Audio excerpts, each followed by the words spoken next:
Hello and welcome to this episode of Breck Buzz. Joining me today are two of our town council members, Wendy Wolfe and Ben Brewer. Thank you both for being here. And welcome to our viewers for 2016 as we kick off our new season of Breck Buzz.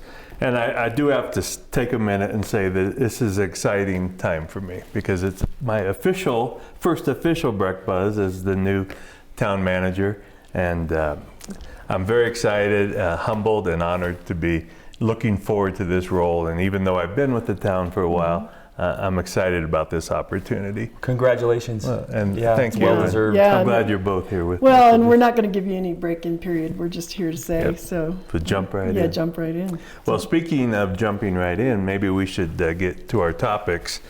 And our viewers know that for the latter part of 2015, we've been speaking with the community a lot about parking and transportation in the town of Breckenridge, and obviously worked through our deal and our lift ticket tax with the voters in November and our agreement with the ski area. And so now it's time to roll up our sleeves and get busy. And so what I'd like to do, Wendy, is start talking about, because we've actually had really our first step in that. We've identified our consultants and they've actually been in Breckenridge at what you might consider one of our busiest peak periods. Yes. Yeah, definitely, Rick. We wanted to keep the process going really for the very reason that we were coming right up on a very busy time. So we got right at it, had the chance to interview some very qualified, and I will use the word consultant, but I know we're trying to train ourselves a little bit away from that, because really we're moving into a phase where we are putting together our action plan. How will we actually now take all the information that we have, all the things that we all know about the growing issue, and come up with a plan. And it's going to be a multifaceted plan. We talk about parking and transit. We almost run those words together now, like they're glued together. In a way they are, but there's even more to it. There's employees that need to park close in. There are pedestrians who are crossing everywhere at Park Avenue and other places as well.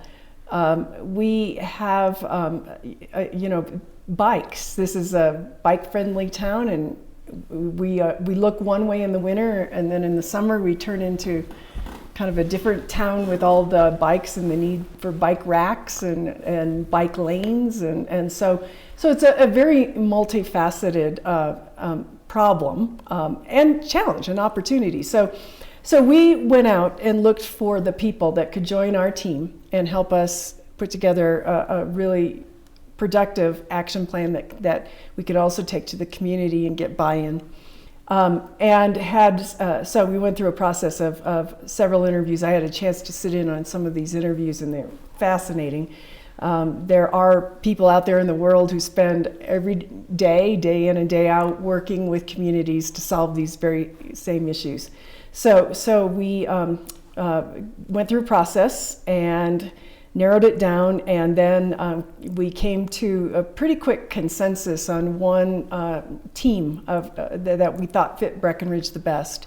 And it's two companies coming together. One is DTJ out of Boulder, Colorado, and they've already done some work in Breckenridge on some master plan projects that we've had.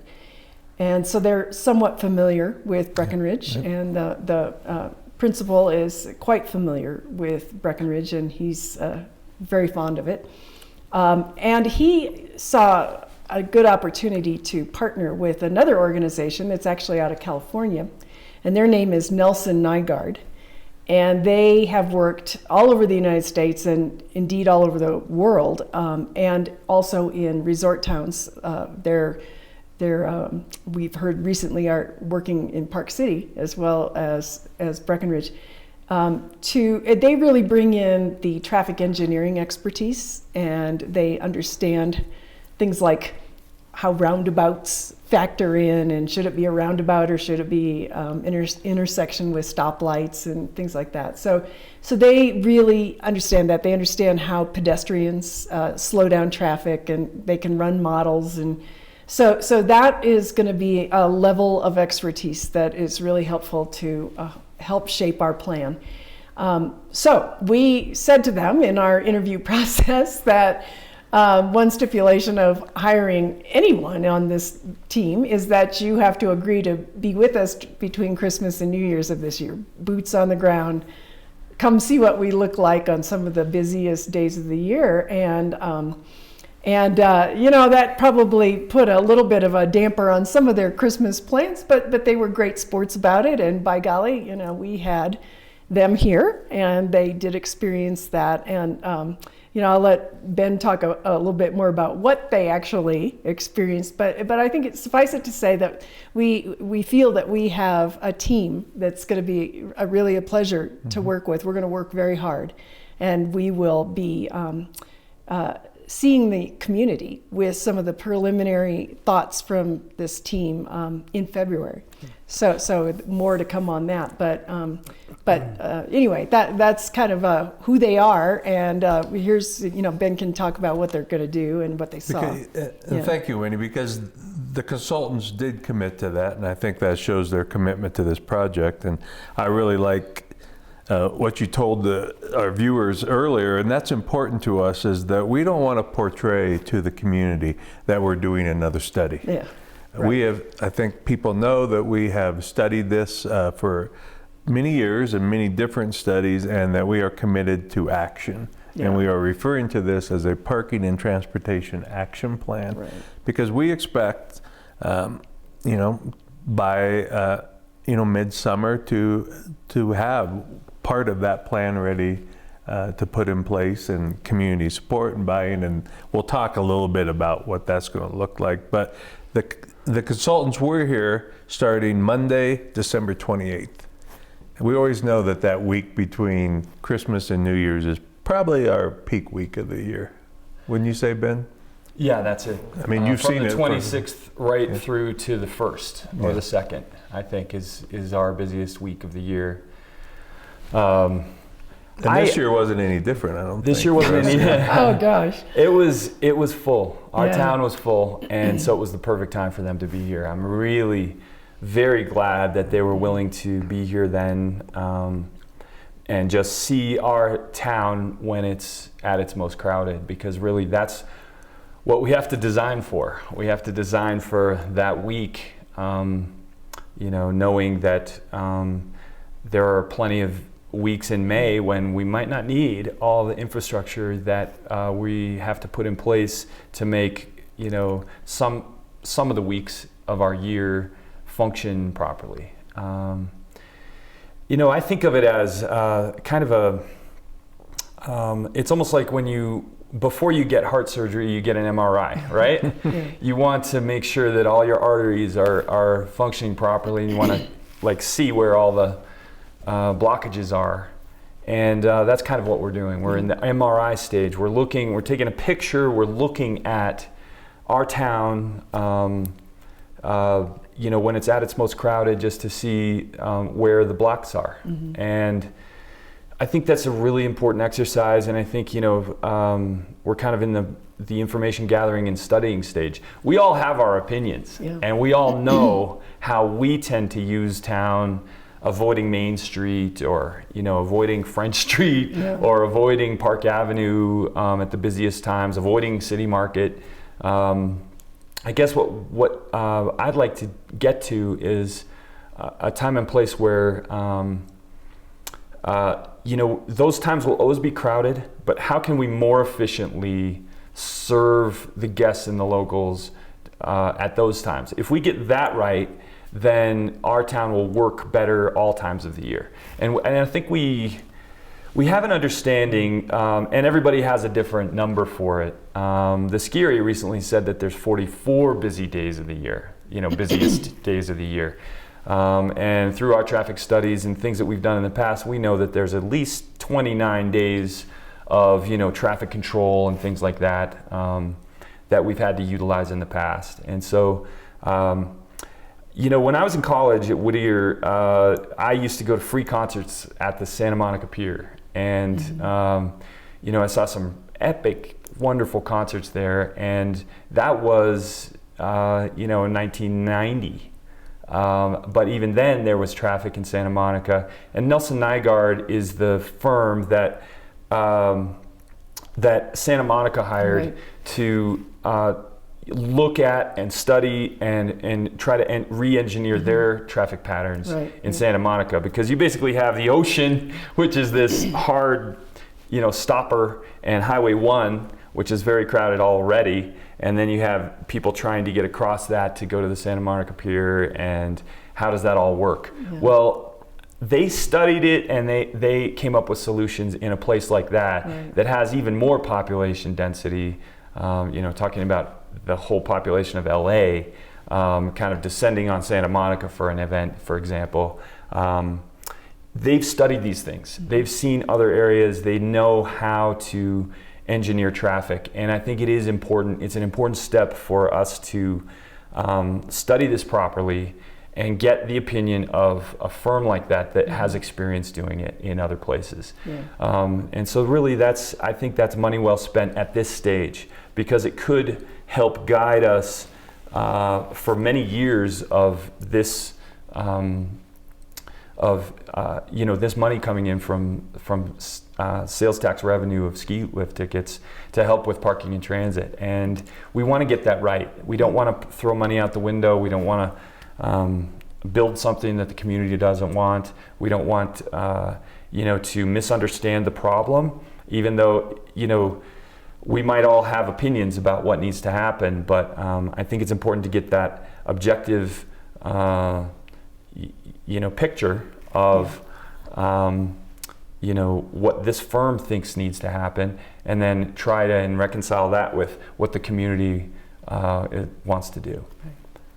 And Wendy, you were part of, when we met with them, you were part of the kickoff meeting, so you have a little bit of knowledge of, maybe you could talk just for a minute, what are some of the things they were looking at specifically when they were here at that time? Yeah, not only was I at the kickoff meeting, I think the meeting that's a little more memorable for me was when they met with the task force, actually, and that was an excellent meeting, because then we had the chance for them That's the parking task force. The parking task force, right. That's been in place for more than a year now, working on this.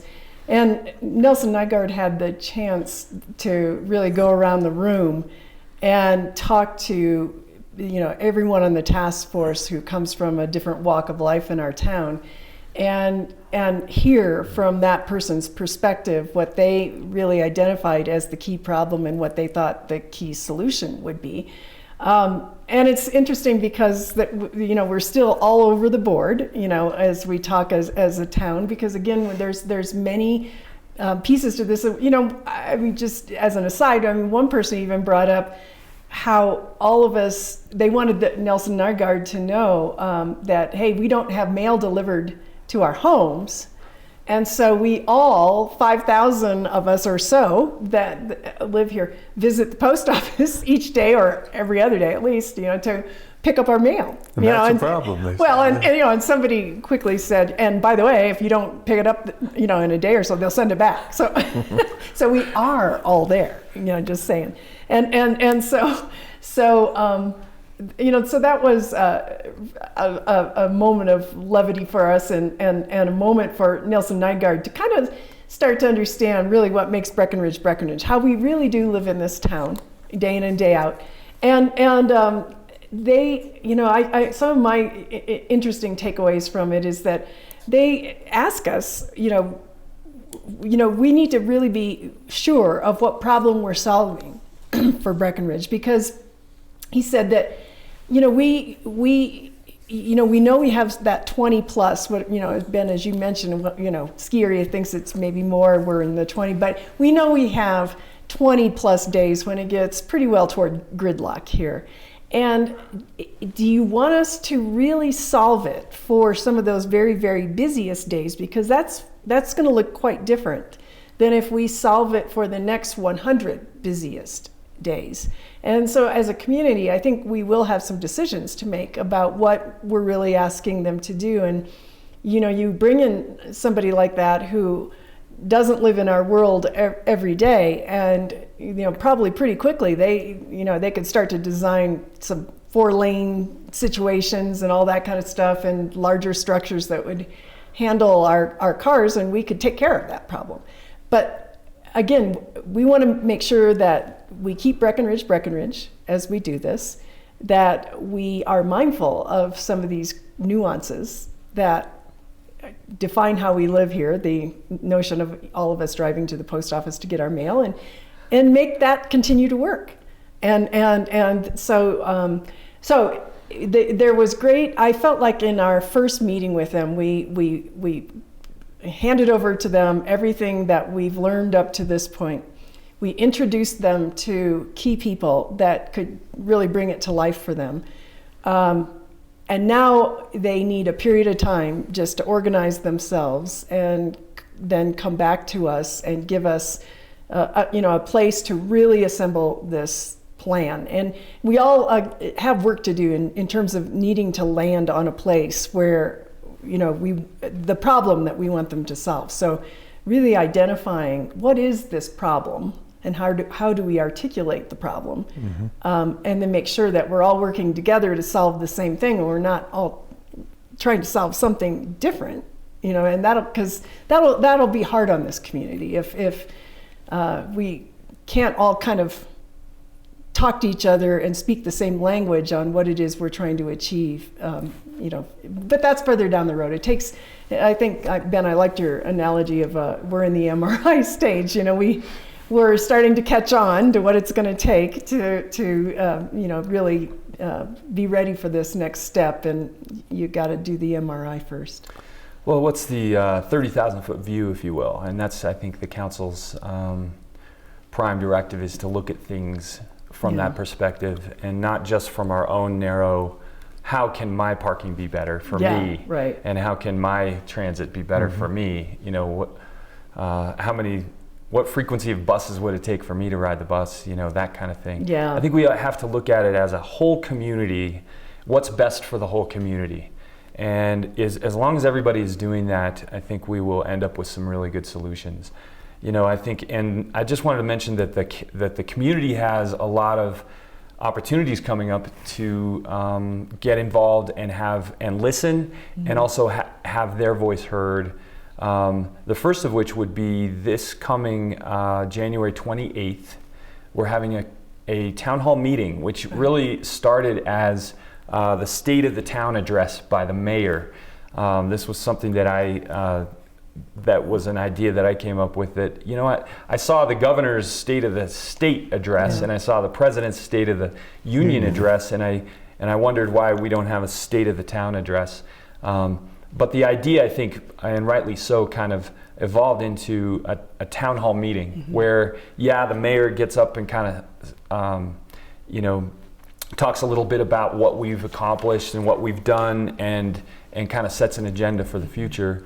But also then fields questions from the community. And input from the community. And I think, all of us getting involved in that, I think, is very important. And so I came up with this great idea, and now I can't make it to the meeting. Unfortunately, Jacob has a Nordic ski race in Utah the very next day, and so I can't be there. But I think I hope it goes well, and I hope anyone listening here will come and participate in the town hall meeting. I think it's really important. So that's one avenue to get involved. Yeah. And if I could point out, before we jump off that we will be providing much further information and putting out information via social media. We'll be putting something in the paper as that gets a little closer, but the date will be Thursday. I believe it's a Thursday, January 28th. In the evening in the town council chambers, we're going to hold it, and we're also going to provide in town hall some licensed daycare. So if there's no excuse not to come because you don't want don't have anybody to watch your children, we will make arrangements to take care of children in town hall. We have a room right off the council chambers and we'll have some licensed daycare people from our rec center. on great. hand. It's great. We Yeah, really it's- want to encourage as many people as possible to come be a part of this, have your voice be heard. And this is the time, throw your questions at the town council. And we have a lot of things that are going on. It's a great opportunity. It's an exciting time. Oh. And we want to share a lot of that information and get feedback from the community. Yeah, well, we've been talking about parking and transit quite a bit. Other things continue to be, big important topics, and so we want people to understand that they can come and ask us about, any topic in town. I think it's a good time, first part of the year, to kind of always reassess and, talk about where we've been and where we're going, and so we want to make sure that the community has their opportunity. So. We had kind of shifted from the parking, but one of the critical components that we made sure was built into our agreement with whoever we brought on board to work with is that there be a strong community outreach as part of Right. that. And we've set, they will be coming and presenting to the town council in work session on a Tuesday, February the 9th.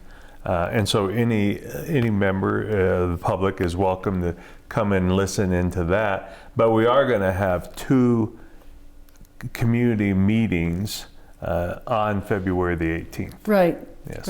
Right. And those are going to be at the Breck Grand Vacations Community Center in the large meeting rooms on the lower level. And we are having one early in the morning. We haven't set the time exactly, 7:30 or 8 a.m. to try to get some of the restaurant, possibly retail people before their day gets too busy in there. And then we'll do one that same day in the evening. So. Yeah. And I think, Rick, it's also important, we're talking about meetings and planning and, so what's going on in the meantime to deal with some of these things as they come up.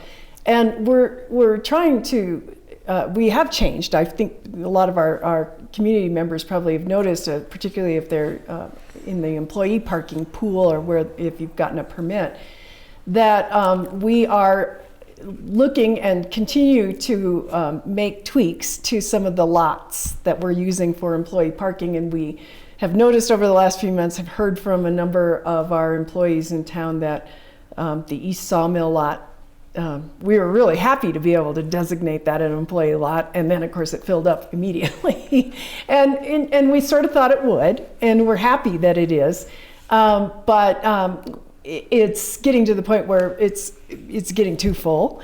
And so we made an adjustment just this last week where employees now will, on certain days of the week, Thursday, I'm going to get, I'm not sure if you have this in mind, but it's not the weekend, but it's the lighter days of the week. They'll be able to overflow into the Wellington lot. So it's, if your sticker was good for East Sawmill now, on certain days of the week, it'll also be able to be used in the Wellington lot. And then we also have we're watching the ice rink parking lot very carefully, because we've made quite a few adjustments out there. Overnight parking, we're trying to encourage more of that to go to the overflow in the north end. So that has lightened up the ice rink lot. We also expanded it, so there's more parking out there. And now I live near there and drive by that a lot, so I've noticed that lot is not filling up like it used to. And that's a very useful lot because the bus service out of the ice rink is great. So we're going to probably end up looking at more ways to utilize that lot efficiently and fill it. We wanted to be careful that we didn't fill it too soon, because we know that has the potential on some of the busiest days to overflow a lot of things. Overnight parking, employees end up going there. So all a work in progress, but I just want our community to know that we're trying to be responsive as we go along to utilizing the parking that we do have to the best of its ability. And if that requires that we make changes as we go, I think everyone's willing to consider that. Well, and you're both out in the community a lot, and certainly Ben, your office is right down on Main Street too, and you hear from a lot of people. And sometimes people go, why did you make this change? It doesn't always work, but you don't want to say it's an experiment, but it's a little bit of trial and error as we're trying to change some behaviors and get people to do things with our goal of getting employees off of Main Street, but still providing them some convenience. So it's a bit of a transition. It will take a little bit of time. Yeah, I think, I mean, it's important that our employees have, safe and convenient places to park. Yeah. But that they're not necessarily monopolizing all the spaces that our guests would use to do the things that they want to do, dine and shop and all those kinds of things. Right. It's a very delicate balance, and I think, once again, I would say that we all, as community members, have a responsibility to look at it from a whole community point of view, and not just our own specific use of the town and the parking and the transit in the town. We at the town leadership, we're trying to do the best thing for the town as a whole, and sometimes that impinges on an individual here or an individual over there. And as you said, we're trying to tweak those things to make them better for everybody. If one person has a problem, it's pretty likely that other people have the same problem. So we listen, and then we tweak, and then we listen some more, and then we tweak. And I think, that's what we've got. That's the tool that we use now, to make things as good as they can be. And hopefully with, studying these issues really carefully and getting the advice of some, traffic engineers and people who, do this for a living, then and then taking all the input from the community, hopefully we can arrive at something that works optimally for everybody. Well, we need to wrap up kind of this first segment of the program, and I want to thank both of you for being here. And I know we talked a lot about parking and transportation, but it's important, and it's important that we keep our community engaged, and it's important that they also become involved when those opportunities are going to be here. And so things are happening now. We'll probably every month we're going to be talking about something to do with this, because we want to keep everyone up to speed and make them aware of opportunities as they arise. And so thank you both for being here. We're going to go to a break now, and when we return, Kim Dykstra will be interviewing our CEO of Breck Create and looking at some of the great new programs that we're going to have in our Arts District and Riverwalk Center in this first quarter of 2016. Thank you. Thanks, Rick. We're out here for Breck Buzz out on the street, and today we're going to talk to Robb Wolfe, who is the Executive Director and President of the Breckenridge Creative Arts. So, Robb, 2015 was the year that you were officially on your own as a separate nonprofit, fully funded by the town of Breckenridge. However, you guys just went creative in 2015. Give me some of the highlights of what you guys accomplished in 2015. Oh, well, thanks, Kim. Well, thanks for joining me up here on our beautiful Arts District campus on this pretty day. Well, so we launched in 2015 as our own nonprofit, Breckenridge Creative Arts, and we had all kinds of things going on. So we launched a number of festivals and special events happening up here on the new campus, took advantage of some of the new upgrades at the Riverwalk Center that the town invested in, and really just kind of got on our feet as a nonprofit organization. So we've been busy working with all of our cultural partners, the NRO, the BMF, the Backstage Theater, just trying to build Breckenridge as a creative destination. So we had a great first year, and the town was so supportive of everything that we're doing. I don't know if you can see it here, but right down there on Main Street, we opened Old Masonic Hall, the newly renovated arts center down there. And so then that's been buzzing. And so it was a great year, and we're off to a great start here for 2016. Great. So what can we expect for 2016? What kind of programs and what kind of festivals and what kinds of things are you guys putting together for 2016? Well, we're trying to be really creative this year too. So we are busy planning all kinds of things. So we kick off in just a couple weeks with the International Snow Sculpture Championships, which will be running right down by the Riverwalk Center in the parking lot there from the 26th of January to February 7th. And in connection with that, we're actually host a big fire arts festival up here on on campus. So all kinds of fire sculptures and pyro performers and all kinds of fun spark-filled attractions. And then we go right into a great event called Colorado Music Convergence, which is a gathering of Colorado music industry people that are coming here to Breckenridge. And so that'll be February 19th through the 21st, mostly at the Riverwalk Center, but again, taking advantage of all the great studios up here. And then we've got a bunch of festivals planned for the rest of the year. We'll be bringing back the Breckenridge International Festival of Arts, which was a big success for us, and the community really seemed to enjoy that in August. And then we're launching a new event called Wave, which is a big public art event that will be taking place right down behind us on the Blue River Plaza. And that will be from June 2nd through the 5th, and it's all about sort of light and water and all kinds of big special attractions as part of that. So we're definitely staying busy. Great. And there are a lot of concerts that are going on in the Riverwalk Center all through the winter. Oh yeah, so we're really trying to get that thing programmed up. So we'll have Lucinda Williams is actually coming here on April 14th. The Revivalists will be coming here on March 6th. We're continuing to book some programs. We're working with all of our partners on the summer season, so we'll have all kinds of activities happening in the Riverwalk Center then, and you know, just trying to keep things creative. Never a dull moment. Never a dull moment. Great. Thanks for giving us an update. And we look forward to seeing everybody right here on the campus and getting creative this year. Absolutely. That'll be the theme of 2016, Get Creative. Great. Great. Thanks.